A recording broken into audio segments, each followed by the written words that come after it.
So let's pull those out. Kind of scared what's going to happen when I get to the last one.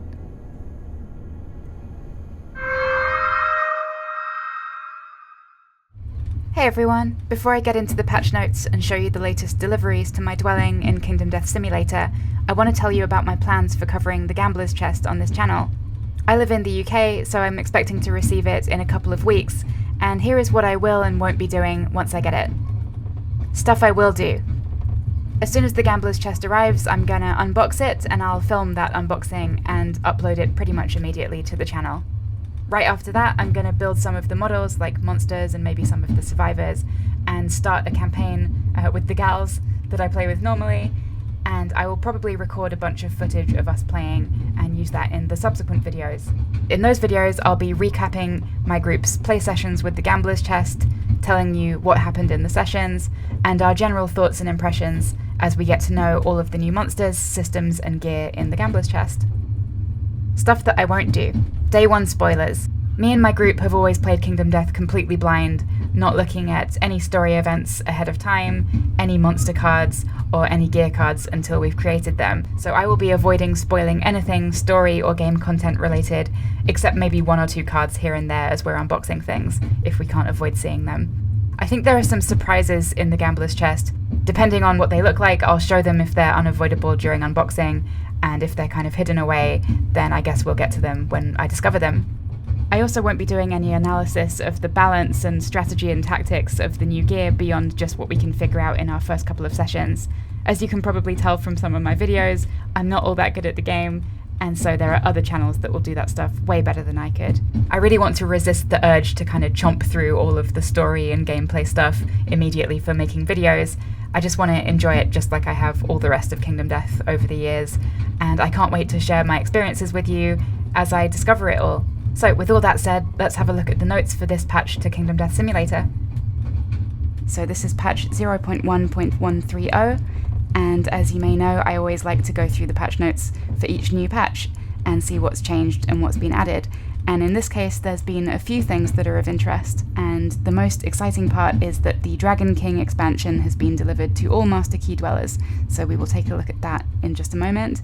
The Dragon King expansion is one that I'm excited about because I've never actually played it despite owning it for many years, and it adds an extra campaign called People of the Stars, which I have always wanted to try out. So also, the Founder's Stone has been delivered to all owners.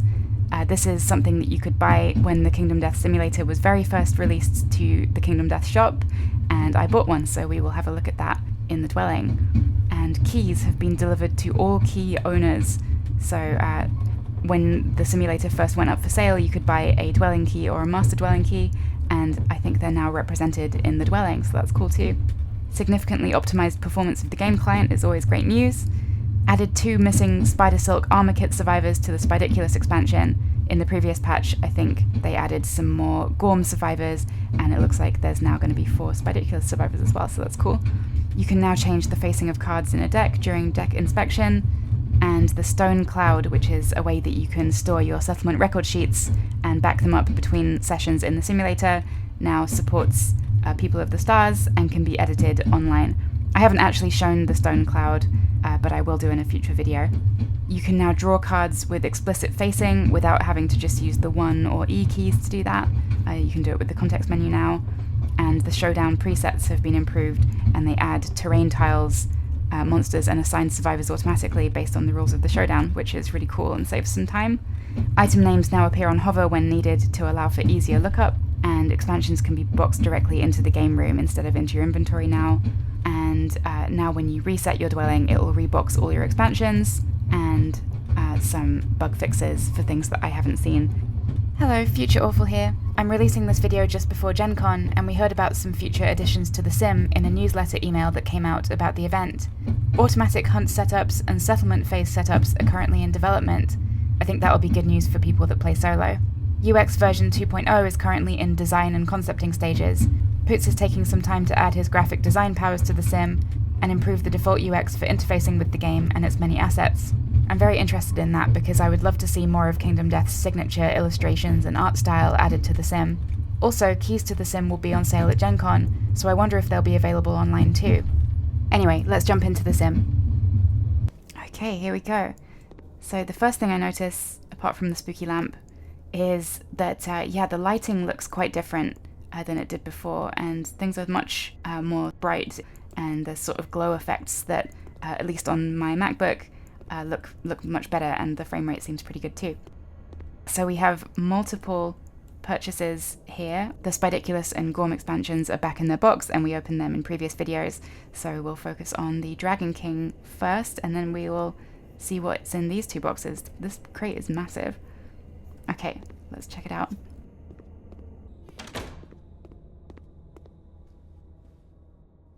Okay, so I've chucked the Dragon King box on the table. And let's unbox to Game Room.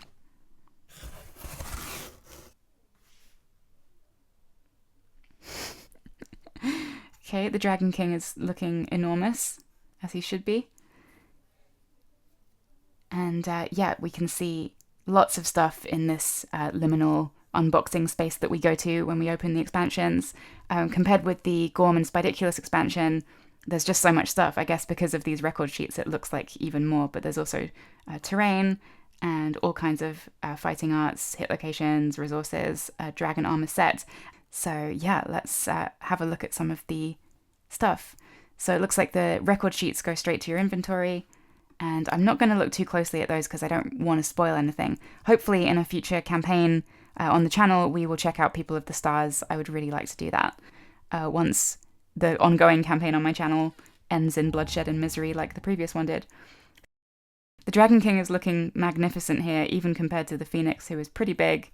He is enormous, and you can really see the lighting effects are looking great in this patch. So that's cool. Let's move the lion out of the way and check out the Dragon King. He is really, really big compared to the starting survivors. And yeah, he looks magnificent. And here is the Tyrant model, which also comes in the Dragon King expansion and has its own AI deck. I have seen many pictures of this guy painted up and looking amazing, and he's a really cool model, but I really know nothing about him, so I'm very curious what his place in the People of the Stars campaign is.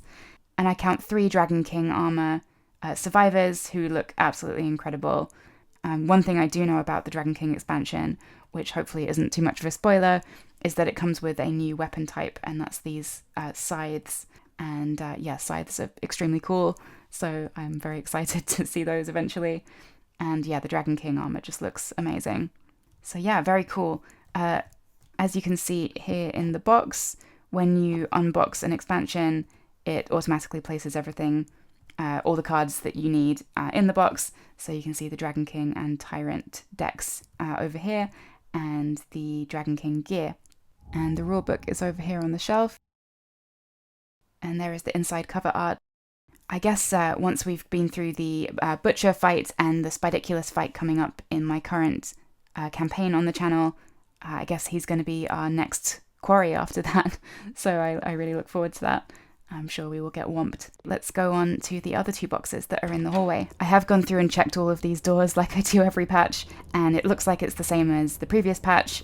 There is a door up there that has a lock but no key, which changed, I think, in the last video that I made with Spidiculous. And yeah, but nothing else so far. I did notice on the loading screen that it says that more areas of the house will become available as renovations finish, which suggests that, yeah, at least some of these doors will lead to places. Who knows where, though. Okay, so now we've got this small black envelope, and let's open this up too. Inspect. This really reminds me of Resident Evil, much like the door opening animation. Much like in Resident Evil, we can interact with different parts of the object. And yeah, this is the Master Dwelling keys. You place them in your inventory. But yeah, we can look at them from different angles. And yeah, I received my resin Master Dwelling keys a while ago, and looking at them in this metallic finish makes me really want to like dip my resin keys in some kind of metal paint. There's my keys. All right, well, last but not least, I think it's time to unbox the giant crate that's in the hall.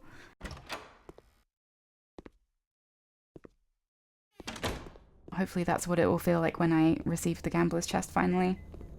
This crate is just really beautiful. I really like this kind of like contemporary looking Kingdom Death iconography. I'm not sure what this crest is depicting necessarily, but I really like the way it looks, and yeah, just in general the texture work on this box is amazing. And look how shiny those clamps are on top. So let's see what we can do with it. Inspect. Okay, so we can rotate it around.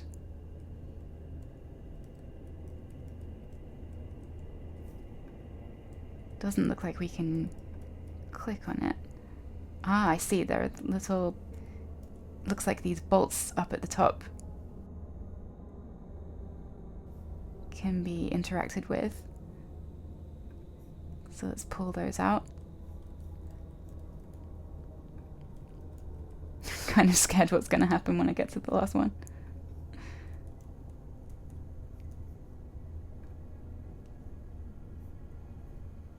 Wow. A stoic marble face, massive and sharp to the touch. Very cool. Yeah, I remember the illustrated artwork for what this would look like way back almost a year ago now when we first saw the simulator. Oh! There's a starting gear card underneath. Can we click on that? You found an alternate art founding stone. Cool, it looks like it's the same stats, it is just alternate art. Wow, the idea of alternate art cards for Kingdom Death is really exciting. Imagine just like a whole card, art card like in a trading card game. That would be super cool. Sweet. The founding stone has been relocated to the game room. Cool. And we've got our founding stone gear card here. Let's flip it over.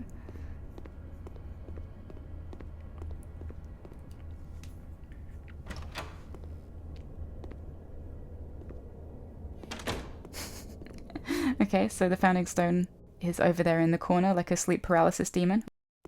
And let's get out the regular founding stone to compare. So there we go, an alternate founding stone. Interestingly, it has a slightly different wording. It doesn't have the explanation of what archive is, because I guess at this point we're pretty familiar with that. But yeah, very cool. It's such a small detail, but I really like the idea of alternate art cards. I think the possibilities with that are exciting to think about. Okay, let's quickly test out a couple of things that were mentioned in the patch notes. Here you can see the new showdown presets. It automatically puts down randomized terrain cards according to the rules of the showdown, which is extremely handy because then all you need to do is just move them to where you'd like to place them, and you can automatically see them positioned over on the side in these card slots. And you can see here that for the level 2 lion, it's automatically put down all the traits and stuff like it did before. But yeah, very handy. And like it said, you can now flip all of the cards in a deck while looking at one.